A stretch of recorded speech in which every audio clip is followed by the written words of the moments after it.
I want chocolate cake now. Go buy it for me. Lying in bed, feeling terrible, my crazy mother-in-law, Grace, demanded that I get her a cake right away. I finally lost it with this woman, who was making a racket above my head. Would you just shut up? Listen, I've got a month left to live. Go get your own damn cake, you idiot. My name is Olivia, and I'm 28 years old. I met my husband David through a friend, and we got married after dating for 3 years.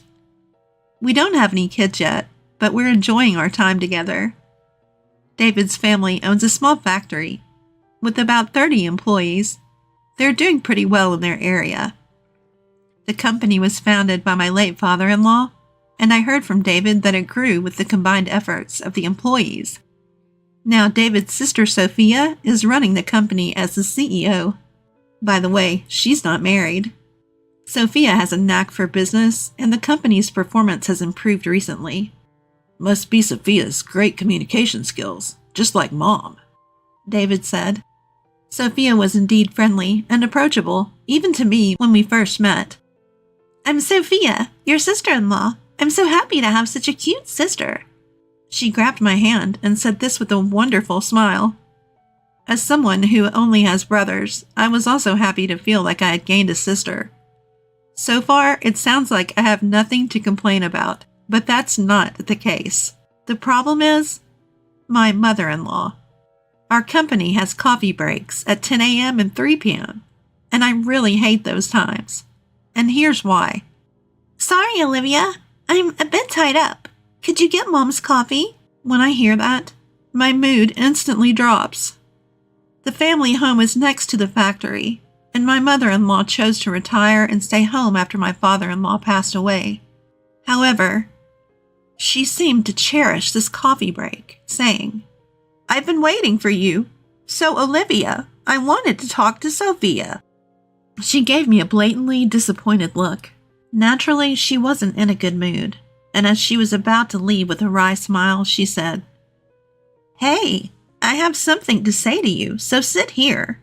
And then she complains to me until the break is over. So, you've been married for 3 years and still no kids. What can I do? Having kids isn't something you can control.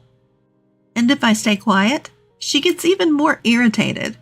Why such a gloomy face? I wonder why David chose someone like you. Plus, given your parents, who knows how long you'll live? The sooner the better. She said that with a sigh. Hearing her say that, especially about my parents, really gets me down. And there's a reason for that. When David and I decided to get married and went to meet his family, this happened. What? You don't have parents? My mother-in-law looked shocked when I told her. Of course, it's not like I never had parents. My mom passed away from cancer when I was 10, and my dad died of a heart attack 10 years later when I was 20. My memories of my mom are vague, but my dad raised my brother and me all by himself. I deeply regret that he passed away before I could repay his kindness. When people hear about my situation, they usually look at me with pity and say, You must have had a hard time. But my mother-in-law was different. So, you might not live long either, huh? She actually said that. While I was stunned by her response, What a rude thing to say. How insensitive. My husband David said. Despite that, my mother-in-law kept grumbling, insisting it was an important issue. Should I reconsider this marriage? Just as I was thinking that, Sophia, who had been quiet until then, slammed her hand on the table and said, What are you talking about? Said so quietly, everyone in the room froze. Then my mother-in-law said, Right, Sophia, you agree with me, don't you? That's what she said. Sophia coldly responded, What? I told Mom, David chose Olivia himself, and she's wonderful. Why can't you support that? That's what she told my mother-in-law, with cold eyes. This seemed to shock my mother-in-law, who adores her daughter. From then on, she stopped making snide comments, except when we were alone. Even during the twice daily coffee breaks, she looked disappointed when I brought her coffee instead of Sophia. David and I rented a room near his family home, so the only time I had to endure her complaints was during those 10-minute coffee breaks. I'm so glad we don't live together. But my peace was suddenly shattered. That year, a record-breaking hurricane brought a lot of misfortune my way. Olivia, hurry! Something terrible has happened.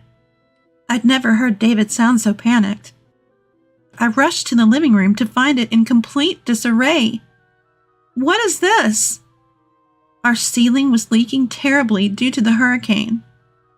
It wasn't just our room. The owner contacted us to say it was the same in other rooms. It seemed impossible to repair while living there, so we had to find temporary housing. Sophia cheerfully suggested, "Why are you worrying? Just live with us. Your commute will be 30 seconds. Sophia said that with an innocent look on her face. So, we ended up staying with David's family for a while. Welcome home, David. The leak must have been tough, but Mom is happy we can live together again. My mother-in-law greeted us cheerfully, but David mostly ignored her, like a teenager in a rebellious phase. And finally she said, "Oh, Olivia, you're here too. I didn't notice because you're so quiet. Smile more." Frustrated, my husband made a face, and all I could do was force a smile, knowing we'd be staying there for a while. After moving in together, I witnessed something quite peculiar. The first time I saw it was during dinner on our first night living together. Wanting to show my gratitude, I cooked dinner: bread, soup, and steak. It wasn't a glamorous menu, but my mother-in-law and sister-in-law said it was delicious and ate it all. I remember feeling genuinely relieved. After a while, my mother-in-law suddenly got up and brought a container from the fridge.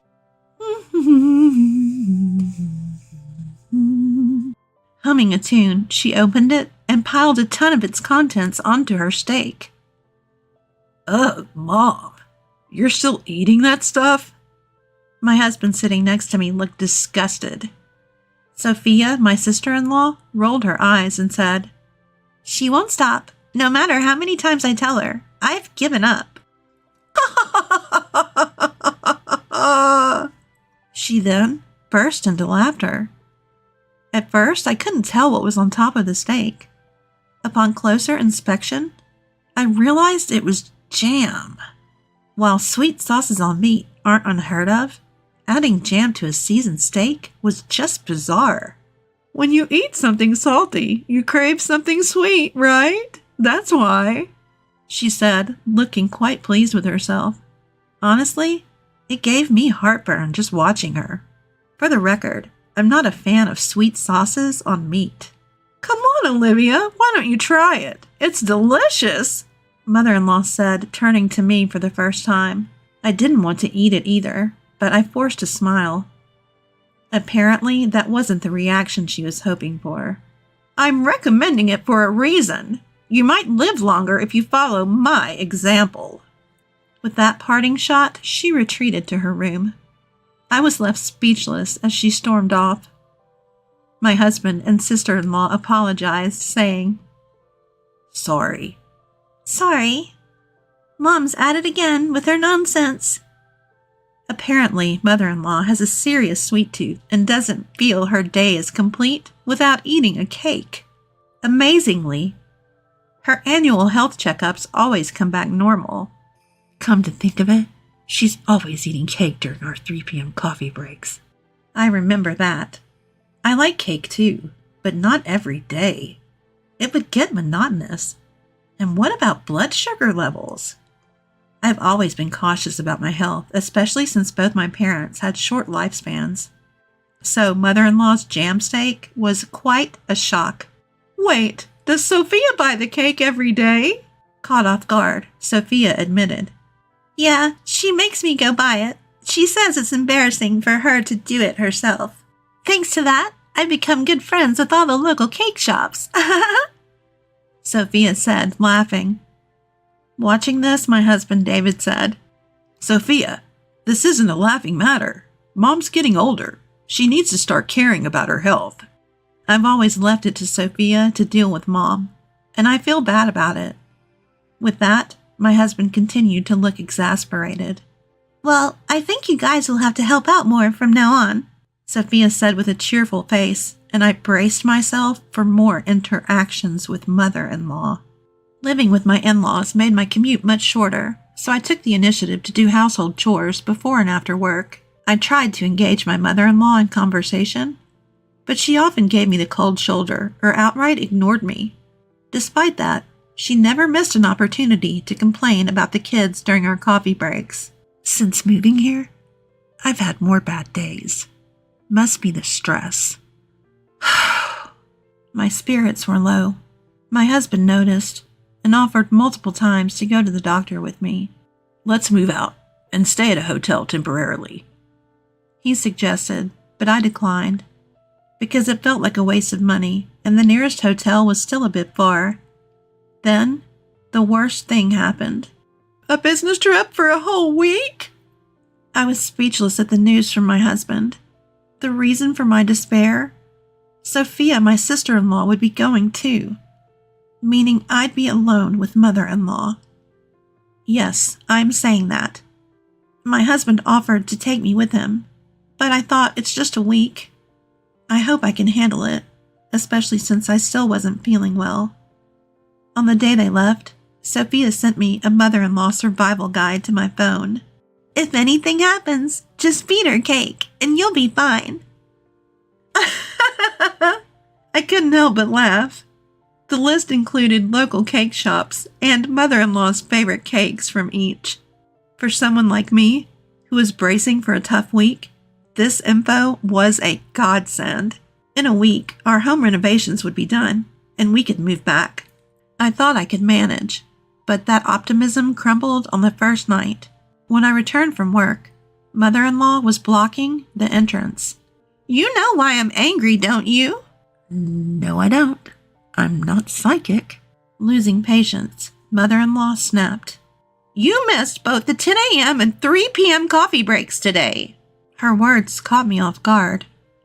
Indeed, with my husband and Sophia away and end-of-month tasks piling up, I'd completely forgotten about mother-in-law's coffee breaks, and I myself never had a coffee break. I thought she'd understand since she used to work, but she yelled, The moment we're alone, you start this harassment? You wicked woman!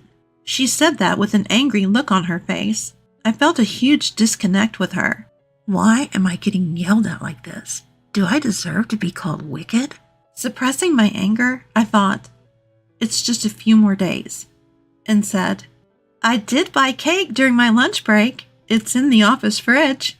Sorry I didn't bring it. Here you go. Her face instantly changed from angry to smiling. Let's forget about today. Don't forget tomorrow, okay? She said and cheerfully went back to her room. I'll just call her the cake demon from now on. From then on, I never forgot the coffee breaks, knowing how troublesome it would be to upset mother-in-law. On the day my husband and Sophia were due back, I felt so stressed that I was hit with nausea, headaches, and a loss of appetite. I took the day off and went to the hospital. It's pretty bad. Can your family come right away? I couldn't stop crying at the doctor's words. I was told I have cancer, and at most 6 months, maybe even just 1 month to live. I returned home, my face tear-streaked and my body shaky, and lay down on the bed. The door burst open. What are you doing skipping work? Sophia and David are working hard and you're slacking off? Her screeching worsened my headache. I didn't have the energy to respond, so I just said, I'm not feeling well, and closed my eyes. Mother-in-law didn't seem to like it either. She didn't want to leave the room and still complained to me. She continued to complain, saying things like, That's why you can't have kids. And, Who knows if you'll live long? I just kept silent, pretending to sleep. I pretended to be asleep.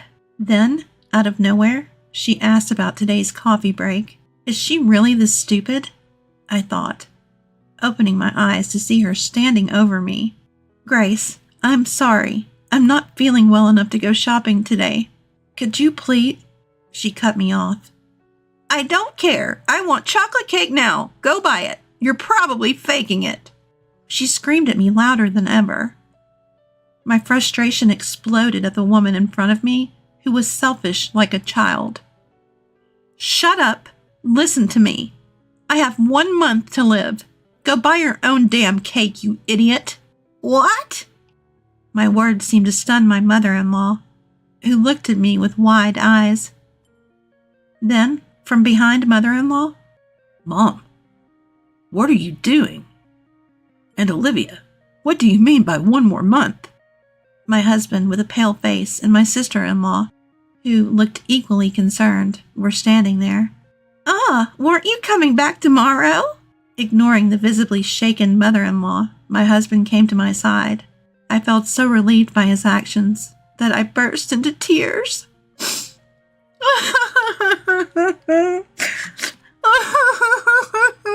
I can't take it anymore. The doctor says it might be cancer, and I'm not feeling well, but you keep nagging me to go buy cake. Enough is enough. Stop bothering me about the kids, too. Just leave me alone, you idiot. I let out all my resentment towards mother-in-law while crying. My husband and sister-in-law looked at mother-in-law with cold eyes. Sending a sick person to buy cake? Are you stupid? Sophia, who's usually all smiles, had a face I'd never seen before. A terrifying one. You've been making snide remarks about the kids. Look, I didn't say anything because it's a private matter, but the reason we can't have kids is me. My husband raised his voice as he said this. In reality, about a year after we got married, we consulted a doctor because we were having trouble conceiving. The test showed that I was fine, but my husband's numbers were low. He felt really down about it and kept apologizing to me with a sad face. I didn't want to make him feel that way, so I avoided talking about kids as much as possible. I did want children, but I thought life with just my husband was enough. I never considered leaving him because we couldn't have kids. I didn't tell mother-in-law because I knew she'd start nagging my husband next. I didn't want that. Mother-in-law listened to my husband's words with a face like her soul had been sucked out. Just then, my cell phone rang. The caller ID showed. It was the hospital. Hello? Yes? Right now? My husband just got home. Okay, understood. The doctor who had called earlier sounded very urgent, asking us to come right away. Am I really that sick? As I started to cry from the anxiety. It's okay, Olivia. Can you stand? I'm with you. My husband, who also looked like he was about to cry, and I rushed to the hospital. As we were leaving, I caught a glimpse of mother-in-law get a stern lecture from Sophia. When we arrived at the hospital, we were immediately ushered into a room where the doctor and even the hospital director were waiting to offer us a deep apology. A misdiagnosis? According to the doctor, they had mixed up my medical records with another patient who had the same name and birth date as me. I couldn't believe such a thing could happen, but the doctor did look extremely worn out. This incident was later covered in a local news segment, and the hospital vowed to review its working conditions. I'm not a specialist, but Olivia's symptoms might be. We were then referred to another hospital. When we returned to my in-law's house, mother-in-law seemed to have been scolded by Sophia and was shrinking in her seat. Sophia later told me she was worried that her newlywed son might lose his wife and be heartbroken. It might be love turned inside out, but it was a real hassle. Seeing our tear-streaked faces, even mother-in-law broke down. Did I really do something that bad?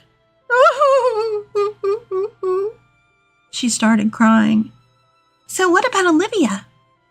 Sophia asked with a concerned look. I'm pregnant, I said, tears of joy filling my eyes. My husband was also shedding tears of happiness beside me. We immediately went to the maternity hospital as advised. It's still early, but yes, you're pregnant. We can confirm the heartbeat. Hearing that, we both burst into tears, even though we were in a hospital. Sophia also cried, saying, I'm so glad, so very glad. As for what happened next, Sophia got engaged to her long-term boyfriend, and moved to another state with him after quitting her job. We had heard about this before, so it wasn't a surprise. My husband, who was taking over as the new CEO, seemed to have his hands full with client visits. The business trip, by the way, was for that reason. He told me later that he was able to come home a day early because it ended sooner than expected. Mother-in-law seemed to know nothing about it. What? Getting married? Quitting her job and moving to another state? And was shocked. Sophia told her, "Yeah, I told you, remember?" "Well, it doesn't matter. It's settled."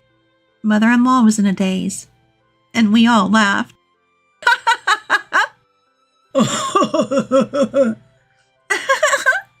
We returned home to find our leaky roof repaired and our room looking brand new. We cheered in delight. Things remained awkward with mother-in-law. My husband was angrier than I was and said he never wanted to see her again.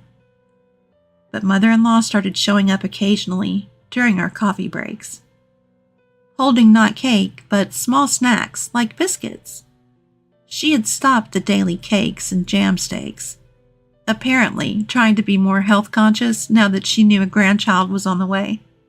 Employees who had worked there since my father-in-law was CEO seemed happy to see mother-in-law, so I realized she wasn't inherently a bad person. Our conversations gradually increased, and she stopped complaining. When our daughter Emma was born, mother-in-law transformed. She started doing things like buying diapers and leaving side dishes for dinner, saying, "Feel free to eat. You're always working so hard."